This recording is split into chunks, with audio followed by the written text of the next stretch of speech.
Cuando comenzamos nuestro estudio, en toda esta sección, hablamos sobre pastores y líderes no solo teniendo respuestas, sino haciendo preguntas. Y aquí tenemos que hacer una pregunta importante. ¿Qué es el Evangelio? Hay muchas opiniones, ideas. La gente ha establecido escuelas y teologías sobre diferentes enfoques. Y sin embargo, las Escrituras lo dejan muy claro. ¿Qué es el Evangelio? El Evangelio es el único mensaje que tenemos que predicar. Podemos enseñar muchas cosas, pero todo debería conducir al Evangelio. Hay muchas maneras en que las personas intentan salvarse a sí mismos, pero solo hay un mensaje que contiene la verdad sobre cómo ser salvo, eternamente salvo, y es el Evangelio. Hagámonos una pregunta.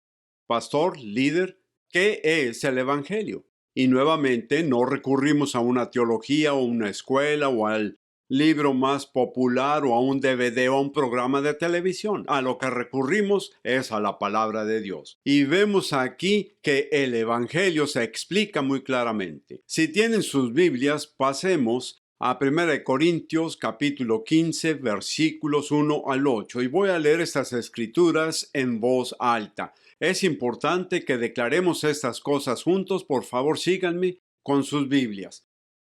Pablo, bajo la inspiración del Espíritu Santo, está escribiendo y esto es lo que dice. Además os declaro, hermanos, el Evangelio que os he predicado, el cual también recibisteis, en el cual también perseveráis, por el cual, asimismo, si retenéis la palabra que os he predicado, sois salvos, si no creíste en vano.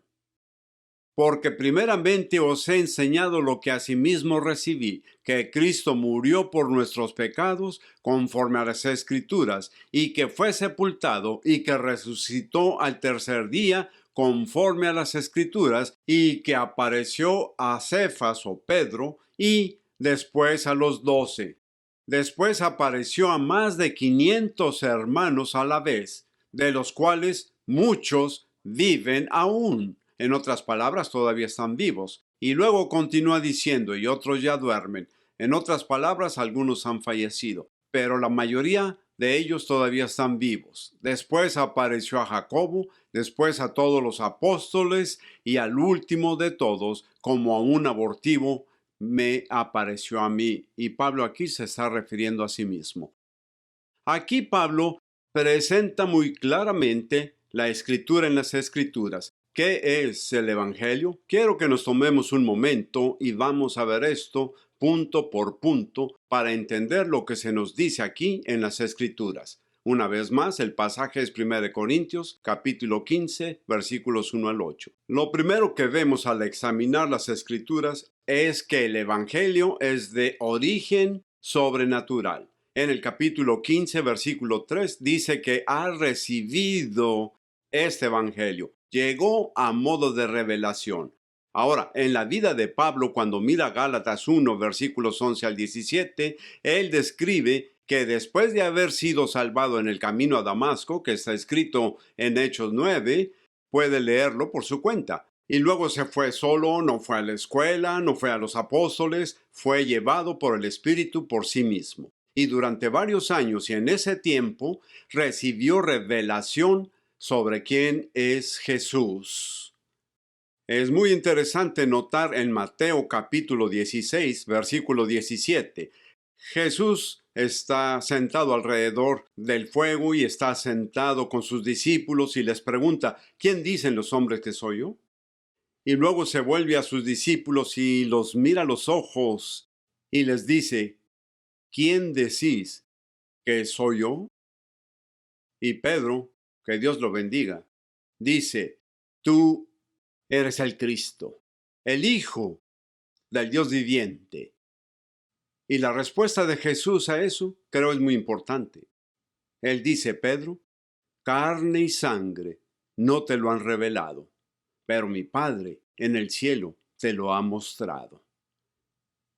El Evangelio es de origen sobrenatural. Este es un punto de partida primario y fundamental para una correcta comprensión del Evangelio en las Escrituras. También revela la naturaleza y la misión de Dios sobrenatural y poderosamente por medio de su Espíritu, revelando a Cristo en los corazones de la gente, y que la salvación solo viene por la fe de lo que Cristo hizo en la cruz. Es una parte práctica de cómo funcionamos como iglesia. La iglesia no es un instrumento social. ¿Debería afectar a la sociedad y ser una fuerza contracultural? Sí, pero su origen es sobrenatural y es directamente de Cristo mismo, quien es nuestra fuente. La segunda cosa que vemos aquí en este pasaje es que Cristo murió por nuestros pecados según las Escrituras. Capítulo 15, verso 3. Este Dios hombre, este Dios Jesús, Dios el Hijo, vino y nació en carne humana, un milagro. Él todavía era Dios, pero también era completamente hombre. Él vino y realmente murió por nosotros. No entró en coma, no se mareó ni se desmayó. No lo sustituyó de repente y milagrosamente por Judas o alguien más en la cruz. Fue Jesucristo, Dios el Hijo en la carne, quien murió personalmente por nuestros pecados. Y esta muerte tenía un propósito predeterminado y era satisfacer la justicia de Dios para que Dios mismo pudiera volverse hacia nosotros y ofrecernos la salvación por fe en Cristo. Hechos 2, versos 22 al 23 y 18. Hechos 4, 28, Juan 12, 27 al 33 y tantos otros lugares en las Escrituras. Leemos acerca de la necesaria y absolutamente suficiente muerte de Cristo por nuestros pecados. Hay religiones, hay cultos, por ejemplo los mormones y los testigos de Jehová, incluso el Islam, que enseñan que no fue Cristo, Dios el Hijo, quien realmente murió en la cruz por nosotros. Los mormones incluso enseñan que Jesucristo, cuyo hermano es Lucifer, Satanás, enseñan que Jesús no es Dios, pero a través de sus buenas obras se convirtió en una persona divina. Bueno, si la persona que murió en la cruz no era perfecta y perfectamente justa, esa muerte sería insuficiente para pagar nuestros pecados. Todo esto se desmorona en función de cómo ve a Cristo ser. Y aquí nuevamente, por ejemplo, con los mormones hablarán sobre, bueno, somos cristianos, creemos que Jesús es el Cristo, pero en realidad no creen que sea Dios. Es importante que comprendamos claramente lo que las Escrituras nos dicen y nos enseñan.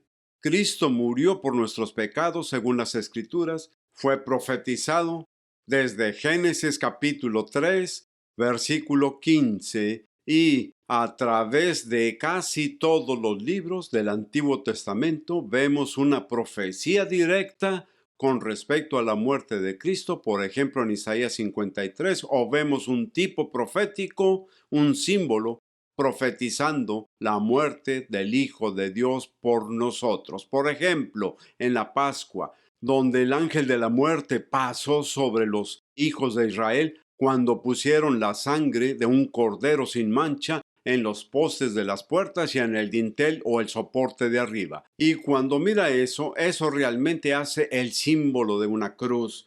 Ese fue un tipo profético de la venida de Jesucristo por nosotros. Cuando decimos que murió de acuerdo con las Escrituras, desde el comienzo de la caída del hombre, Dios comenzó a poner en marcha su plan de redención y salvación para la humanidad.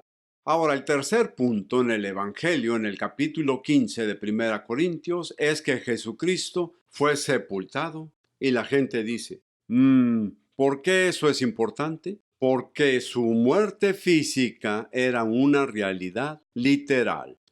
Jesús no solo murió, sino que tuvo que morir. Incluso profetizó sobre su muerte a lo largo de la enseñanza en el Evangelio. Vea Mateo capítulo 12. Verá que Jesús dice, les daré una señal. Es la señal de Jonás. Estaré 3 días en la tierra, indicando que iba a morir y ser sepultado. Jesucristo fue enterrado porque murió literalmente, físicamente, y murió por nuestros pecados. Hebreos 2, versículo 9. Y los versículos 14 al 18 de Hebreos 2 explican por qué tuvo que morir por nosotros. Son hermosos pasajes y lo animo a que los lea. El cuarto punto del Evangelio es que Él, aleluya, resucitó al tercer día según las Escrituras. Una vez más, las Escrituras profetizaron que la muerte no podía retenerlo, que no sería retenido por la muerte, sino que resucitaría. Es muy importante notar en el griego de este pasaje que indica que Él no solo resucitó, sino que también sigue resucitando.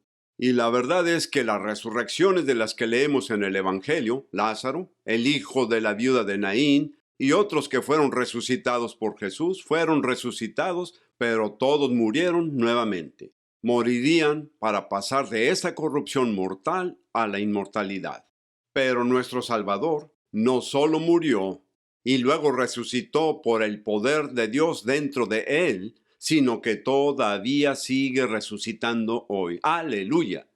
Su resurrección es la piedra angular o el sello de la validez, autoridad y poder de la verdad de nuestra salvación por la fe en él. Si lee el resto del capítulo, particularmente los versículos 12 al 20 en 1 Corintios 15, Pablo hace ese argumento. De hecho, cuando va al libro de los Hechos y lee acerca de las diversas predicaciones y sermones que continuaron en los Hechos, una y otra vez, la resurrección de Jesucristo fue un punto importante para mostrar a la gente, no solo traemos una nueva filosofía, no solamente una nueva idea, le traemos algo que es poderoso, que cambia la vida y es eterno.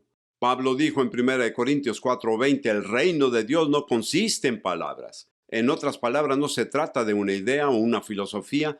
Él dijo, el reino de Dios es poder.